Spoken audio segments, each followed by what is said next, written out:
The Get Rich Slow Club podcast is a collaboration between Tash Etschmann from Tash Invests and Ana Kresina from Perla. The Get Rich Slow Club acknowledges the traditional custodians of the land we record on. From coast to coast, across land, waters, and communities, we pay our respects to elders past, present, and emerging. Any advice is general and does not consider your financial situation, needs, or objectives, so consider whether it's appropriate for you. Welcome to the Get Rich Slow Club podcast, where we take you from beginner to confident investor, where we can teach you everything you need to know about investing. So come get rich slow with us. In today's episode, we're going to go through what things to look at when choosing a savings account, and go through the 5 highest interest savings accounts currently available, plus some hacks to meet the conditions some of these accounts require. But first, money wins or losses, Anna? I went to the gallery for my birthday, and it was a gallery that you pay for. And I just said, hey, do you guys do birthday discounts? Because there's a lot of food places that do discounts and so forth. And the girl was like, well, we don't usually for your birthday, but I'll give you a discount. If you don't ask, you don't get. Oh. And I really thought, it is true. Here, I don't think anyone ever asks for a discount, but often in shops, you can just be like, hey, are you guys doing a discount? And sometimes they can just slap on a 10% off. So it's worth asking, even if it's not your birthday. Yeah, we had this at Freedom Furniture, I think it was. I asked for a discount and we ended up getting 30% off, which is great just by asking. Yeah, it's furniture especially. I think those big products that cost a lot, I've done that on mattresses and beds before. So definitely a win. What about you? I was going to work with this company and they offered me the most amount of money I've ever been offered for one kind of campaign thing. We spent heaps of time talking about it. There was 35 emails or something going backwards and forwards. I blocked my calendar out for it. I had a few Zoom calls with them and then they decided to drop out at the last minute. So I sent them an invoice for kind of wasting my time. Not really wasting my time, but I itemized the time I'd spent on the project so far and they agreed to pay it yesterday, which is exciting. That's great. You actually tracked your time that you spent. I sent them a lawyer breakdown, being time on emails, time on the Zoom call, time reviewing script. And it was only 2.5 hours or something like that. And then I sent that to them and they said yes. Yeah, all the hidden costs that the audience doesn't see, but that it takes, I think, a content creator to put together. it's a lot of meetings. It's a lot of mental and it definitely load. Wasn't all the time I spent on it. I definitely spent way more time thinking about it and going backwards and forwards with them. But yeah, usually I wouldn't, if I was just negotiating and it didn't work, I wouldn't bother. But they'd said that I'd gotten it and they were like, yes, cool, we're keen to go ahead. You've got this, we're going to organize it now. And then just turn around and say no. I was a little bit annoyed at that. Good on you. Good on you for getting paid for your time. Win. Yes. Yeah. Okay, diving back into savings accounts, what do we actually need to put in a savings account? So often you need them for short-term goals because you want to access them, if you need them. And also it's pretty good to have it for an emergency fund as well. The rule of thumb around emergency funds is that you want to have around 3 to 6 months of expenses saved and stashed away in the case that something happens. So this isn't hey, I want to, something's on sale. It's an emergency. I need to buy those shoes. It's literally if you lose your job, if your car breaks down, or if you have to leave a toxic relationship. That's what the emergency fund is for. Do you have an offset account? I do. I actually use my offset account instead of a savings account. So my emergency fund and my short-term goals and also my expenses come out of my offset account. And how an offset account is different from a savings account is that usually when you put money into a savings account, you gain interest from the money that's in your savings account. In an offset account, what you're doing is kind of the opposite. You're offsetting the interest that would be paid on your mortgage. So I'm not making money per se off the money that is in that account, but what I'm doing is not having to pay the interest that's on my mortgage. So effectively, I am saving money, but it's seen slightly differently. Mm-hmm. And you're not earning the money. And I think a big difference here is that you're not paying tax on the interest you would have earned. I know a lot of people try and match up 6% on an offset and 6% on an interest savings account is the same thing, but you do need to pay tax on income that's earned. Yeah, the income that's earned in the savings account goes against your taxable income, whereas the interest that I'm saving in an offset account is not income. I am saving that money, so I don't have to pay the taxes on it because it's not actual income that's in my bank account that I get. But the thing is, it is then a guaranteed savings for me to have it in my offset account because I am guaranteed to not have to pay that 6% or whatever my mortgage rate is at. Do you have a savings account at all, or you just have your offset now? I did have a savings account at one point, just recently actually. And the reason I had a savings account was because part of my mortgage was fixed and part of it was variable. And so the variable offset account is where I had a bunch of savings in, and then I topped that off, and my fixed, there was no point in putting additional money in. I wanted my money to work for me. So that's where I had a savings account. I put that money in, and then when my mortgage rolled off of the fixed account, so now it's fully variable, I pulled all that money back out and put it in. So it was nice to make some money in that savings account and seeing the interest going in as cash. But now it's actually saving me a lot of money in the long term. Mm-hmm. I have a fixed interest on my mortgage still, so I don't have an offset account. So I do have money in a savings account. How long do you have your fixed on for? Another year till 2025, which is pretty cool. Yeah, because I had a 5-year fixed mortgage, which is, worked out pretty well for me. They wouldn't let us do it for 5 years. Wah, wah. I wanted to. Yeah, mine was back during COVID time. It was a little bit more expensive than like the 2 or 3 year fixed interest loans, but it ended up working out really well. You're probably laughing now in comparison to what the interest rates are. Yeah, it's like still 2.6 or something. So yeah, it's really good. So for anyone interested in getting a savings account, what are some of the things that they need to look for? When looking for the best savings account, a high interest rate isn't the only consideration. Sometimes the hassle of meeting the conditions isn't worth a tiny increase in interest or setting yourself up to fail and earn minimal interest instead. So here are some of the things to consider. The most obvious one is the interest rate. So you can look for one that has the highest interest rate, but also be aware that a lot of them offer a really high introductory rate that drops after a certain period. I've seen this where you get the rate for 3 months or something, and then it reverts back to a really average interest rate. So just look out for that too. That's a really important point.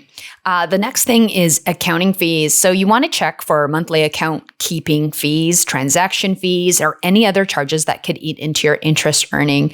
Some accounts may waive these fees if you meet certain conditions, such as, depositing a monthly minimum amount. So just important to look into. Many of these accounts offer bonus interest rates if you meet specific criteria, such as no withdrawals or a minimum deposit each month. So make sure you know what these are and that you can meet them.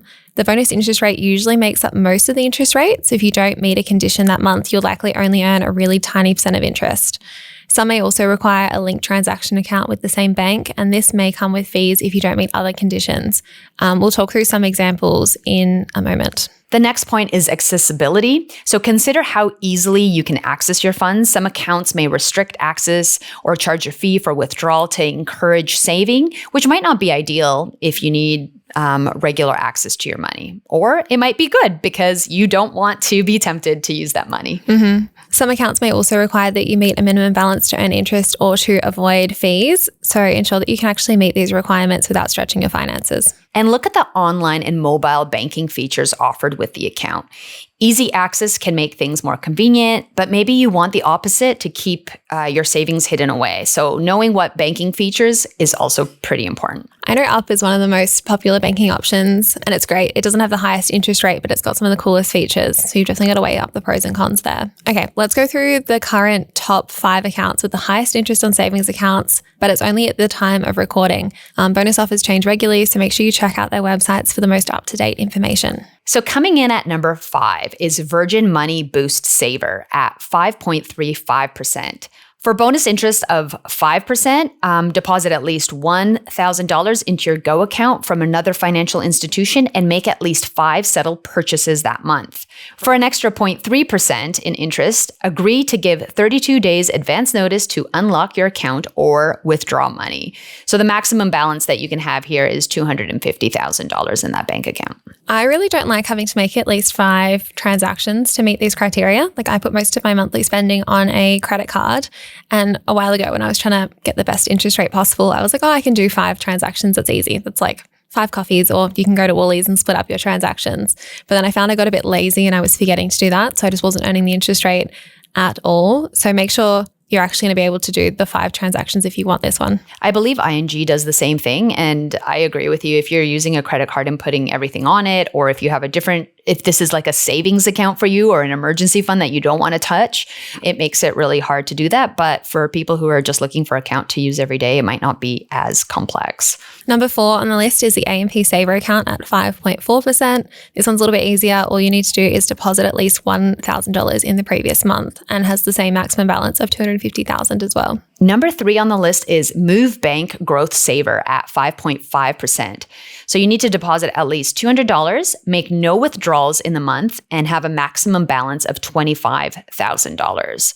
Well, this one's a bit easier, only $200 compared to $1,000. Yeah, but the difference is that your maximum balance is only $25K. I mean, only. It's still a lot of money, but for people who potentially want to have $250K, which is the maximum balances for the other two, it might be something to consider.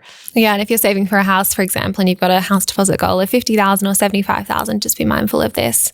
Also, I'd never heard of Move Bank until I started seeing them on this list. Have you heard of them before? I've seen them as well. I've heard of them, but I haven't used them. Neither. Number 2 on the list, this is one a lot of people would know maybe, the ING Savings Maximizer. So this is 5.5%. And this is a few more things you need to do. You need to deposit at least $1,000 from an external source to a personal ING account each month. You also need to make 5 or more transactions on your ING card each month, and you need to grow your savings balance, excluding interest, each month as well. And the maximum balance is $100,000. So there's a couple different things that you need to consider for this one as well, in terms of especially the one where it's like your growth savings maximizer balance needs to grow. So you literally need to put money in it in order to make that 5.5%. I used to do this with an old ANZ one I had, but I would just transfer. I had an auto transfer of 10 cents each month set up. So no matter what, it would grow by 10 cents. And that works pretty well. That's awesome. Just 10 cents. That's so if great. You don't forget, make sure you set up a transfer for that. And at number 1, we have Me Bank Home Me Savings Account at 5.55%. So you need to grow your savings balance, excluding interest, each month. So similar to what we just said with ING, you need to deposit $2,000 into a linked Spend Me transaction account every month. If you're not getting paid your salary into this account and don't want to go to the hassle of switching over, you can set up a direct debit to transfer money in and then back out a few days later, but that's might be a little bit complicated. And the maximum balance here is $100,000. I know someone who did this to try and get rid of the fees on a CommBank bank account, because to use CommSec Pocket, you needed a CommBank transaction account, and there was a $5 fee if you didn't transfer $2,000 in. So they would transfer $2,000 in and then transfer it straight back out to save the $5 fee. And it does start getting a little bit complicated when you've got all these random transfers set up. Yeah, so you have a savings account, right? Because you don't have an offset account. How do you do that? I have one. I think it's the ANZ Plus one. I need to double check what the interest rate is. It was only 4.something%, but it had no conditions. And I didn't want to try and meet all these things because I found I was getting a little bit lazy with it when I was trying to, and it just didn't work with my system that I have set up. So I put all my spending on a credit card. I don't want to make transactions. I don't want to change where I get paid. Like, I've had the same bank account I get paid into for like my whole life, and I like that everything comes out of there. So I've just used the ANZ one now, and you get the interest no matter what, which I like. Yeah, I was with UBank, and they also had a quite high interest rate. I think it's 5.1 when I had a Google before, so it's still quite high, yeah. Yeah, it's pretty high. And I also liked that all I had to do was deposit $200. They had a maximum balance of $250K, and that suited my needs. It was pretty simple, and it was nice to see my money grow. So yeah. There's other bank accounts I've seen as well that have age limits on them, so I've excluded them from this list. But yeah, just be mindful of that as well. Of course, there's other savings accounts that you can look into that might be better suited for you depending on who you bank with and what you look for. But just keep in mind that this is a really good way to save for short-term goals and emergency fund, and find the best suited savings account for you and your needs. And don't get too caught up on the best interest rate ever, because all of these change their interest rates and the introductory offers like every month pretty much. So just find one that actually works for you and that you can actually meet all of the criteria for. And that's all for today. Okay, bye. Thanks so much for joining us. If you found this episode helpful, please rate us 5 stars, write a review, or share with a friend. If you're new to investing, make sure to listen to our first 10 episodes. Follow us at Get Rich Slow Club or Tash at Tash Invests, or me at Ana Kresina. This show was brought to you by Natasha Etschmann, who is an authorised representative 1299881 of Guideway Financial Services, AFSL 420367, and Perla, who is an authorised representative 1281540 of Sanlam Private Wealth, AFSL 337927. Knowledge is power, especially when it comes to investing, so make sure you check out our financial services guides and read the product disclosure statement and target market determination for any investments you're considering. See our show notes for more info.